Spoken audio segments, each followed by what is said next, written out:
শুভেন্দু অধিকারী একজন বহুরূপী। বহুরূপী বলেই তিনি এখন হিন্দুদের ত্রাতা সাজবার চেষ্টা করছেন।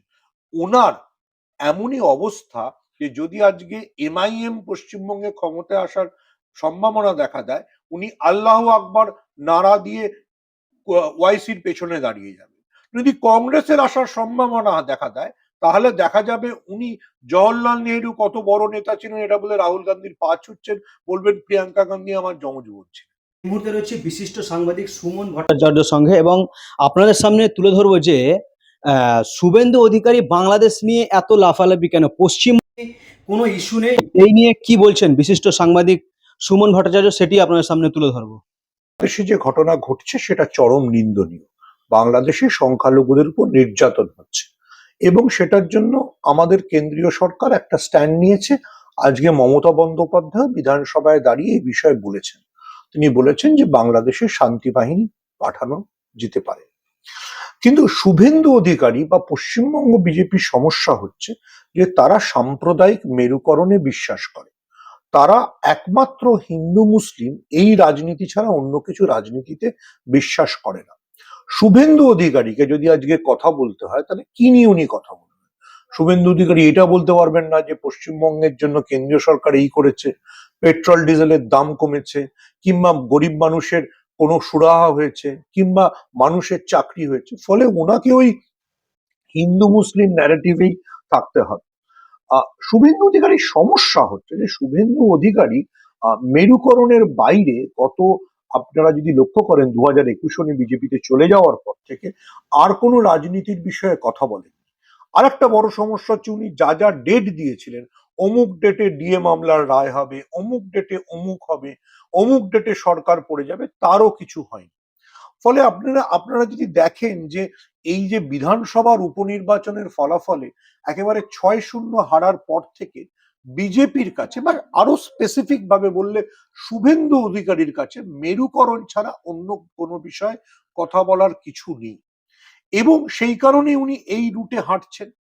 ওনারা একটা সুবিধা করে দিয়েছে যে বাংলাদেশের পরিস্থিতি, বাংলাদেশে যেহেতু সংখ্যালঘুরা মানে যারা বাংলাদেশে সংখ্যালঘু হিন্দুরা নির্যাতিত হচ্ছে, উনি সেটাকে ব্যবহার করে পশ্চিমবঙ্গে হিন্দুদের আবেগে সুড়সুড়ি দিতে চাইছেন। কিন্তু আমার খুব সিম্পল কিছু প্রশ্ন আছে। দেখুন, বাংলাদেশের ঘটনা আবার আমি বলছি অত্যন্ত নিন্দনীয়। তো এ বিষয়ে তো শুভেন্দু অধিকারীর তার প্রধানমন্ত্রী নরেন্দ্র মোদী, তার বিদেশমন্ত্রী জয়শঙ্করের সাথে কথা বলা উচিত। তিনি পশ্চিমবঙ্গে চিৎকার চেঁচামেচি করছেন কেন? ইন্দিরা গান্ধী 1971-এ সাহস দেখিয়েছিলেন।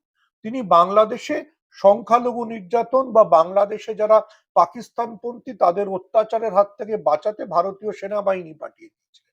তো শুভেন্দু অধিকারী নরেন্দ্র মোদীকে গিয়ে বলুক যে বাংলাদেশে সেনাবাহিনী পাঠাতে। শুভেন্দু অধিকারী সেই সাহস নেই। শুভেন্দু অধিকারী ধর্মতলায় আর পেট্রাপোলে কেন চিৎকার চেঁচামেচি করছেন? শুভেন্দু অধিকারীর যদি, আবার আমি রিপিট করছি, শুভেন্দু অধিকারীর যদি মনে হয় যে উনি বাংলাদেশের হিন্দুদের জন্য কিছু করতে চান, তাহলে ওনার উচিত ওনার প্রধানমন্ত্রী নরেন্দ্র মোদী এবং জয়শঙ্করকে গিয়ে বলা। আই এগেন রিপিট যে বাংলাদেশের সংখ্যালঘুরা নির্যাতিত হচ্ছে, কিন্তু শুভেন্দু অধিকারী সেটা নিয়ে বলার কোনো এখতিয়ার নেই।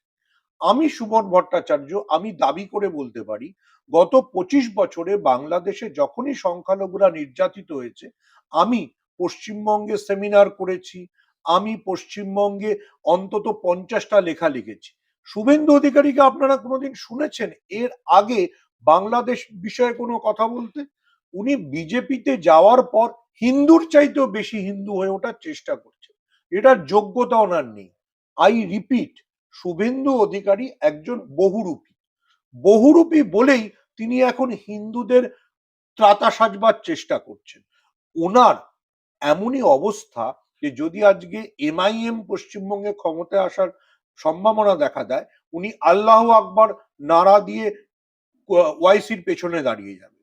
যদি কংগ্রেসের আসার সম্ভাবনা দেখা দেয়, তাহলে দেখা যাবে উনি জওহরলাল নেহরু কত বড় নেতা ছিলেন এটা বলে রাহুল গান্ধীর পা ছুটছেন, বলবেন প্রিয়াঙ্কা গান্ধী আমার যমজ বোন ছিলেন। ওনার এটাই অবস্থা।